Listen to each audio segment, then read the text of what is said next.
काय सुंदर झालेला आहे दम आलू. मस्तपैकी झालेलं आहे. ग्रेव्ही पण बघा. मी प्रणोती बोरसे तुमचं सर्वांचं प्रणोती किचनमध्ये स्वागत करते आहे.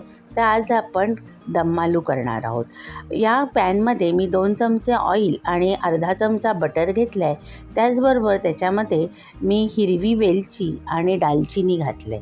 हे छोटे पोटॅटो, बेबी पोटॅटो म्हणतात, ते मी स्टीम करून घेतलेलं आहे, म्हणजे बॉईल केलेलं आहे आणि ते सोलून त्याला काट्या चमच्यानी टोके मारून घेतले आहेत. आणि आता आपण या तुपावर आणि तेलावर मस्तपैकी परतून घेऊया.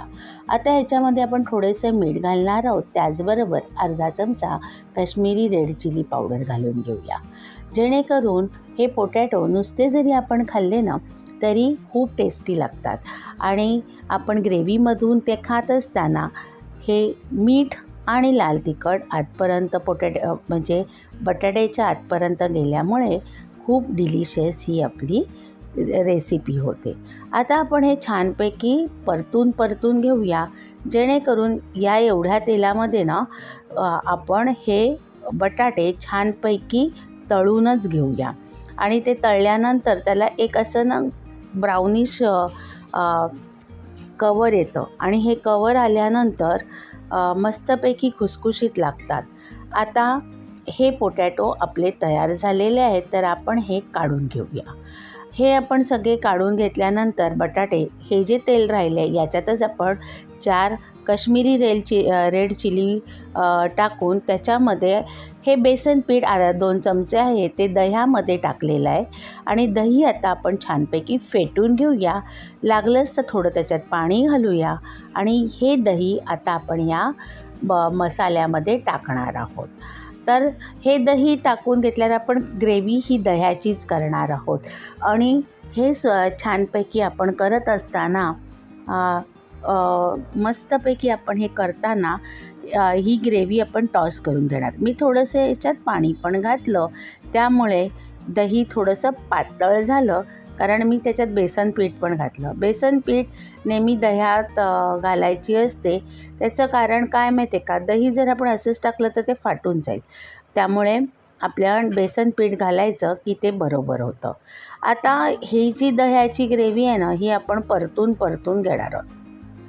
दही छान परतलं ना की त्याच्यातला जो एक कच्चेपणा किंवा तो एक असा आंबट वेगळा हे असतो, तो फ्लेवर निघून जातो आणि ग्रेव्ही अशी छान डिलिशियस होते.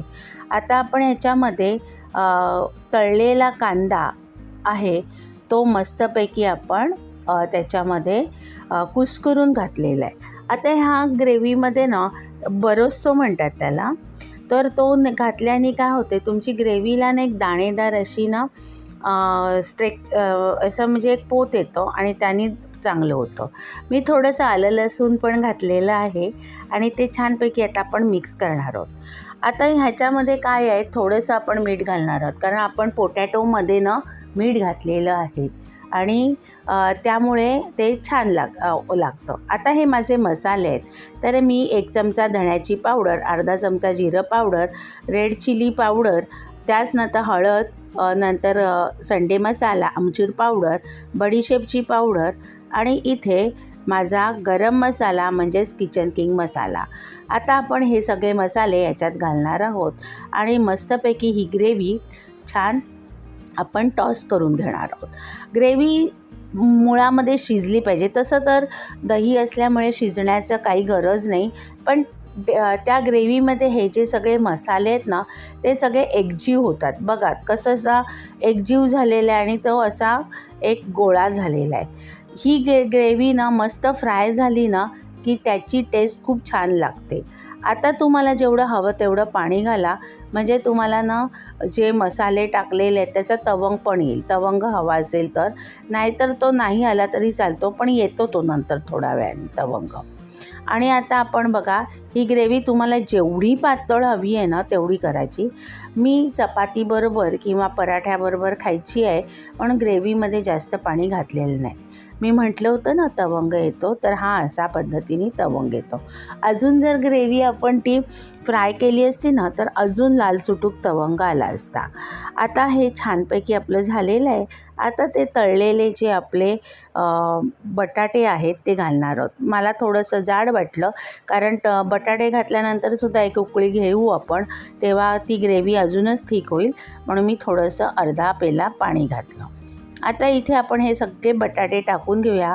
आणि आपण दही घेतल्यामुळे मला नेहमी सवय आहे की टॉमॅटो आणि दही घातलं तर किंचितसर साखर घालायची असते, तर ती पण मी साखर घालणार आहे. आणि ह्या ग्रेव्हीपुरता लागेल एवढं मी मीठ घालणार आहे, कारण आपण मीठ जेव्हा घातलं होतं बटाट्याला तेव्हा ते त्या तेलामध्ये होतं.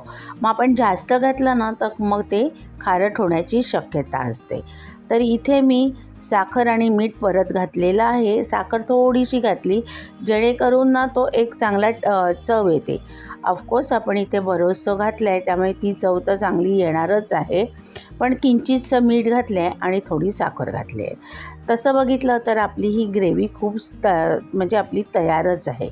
आता आपण ह्याच्यामध्ये थोडीशी मेथी घालणार आहोत, कारण दही आणि दह्यामध्ये कसुरी मेथी घातली ना तर ते जे कॉम्बिनेशन असतं ना तो अतिशय सुंदर लागतं. आणि आता तुम्हाला स्मोकी फ्लेवर हवा असेल तर ह्या वेळेस तुम्ही कोळशाचा स्मोक द्या, म्हणजे अगदी बाहेरच्यासारखं दम आलू होतात. तुम्हीसुद्धा तुमच्या किचनमध्ये असे दम आलू करून घ्या. आणि तुम्ही माझा व्हिडिओ पूर्णपणे बघितल्याबद्दल धन्यवाद.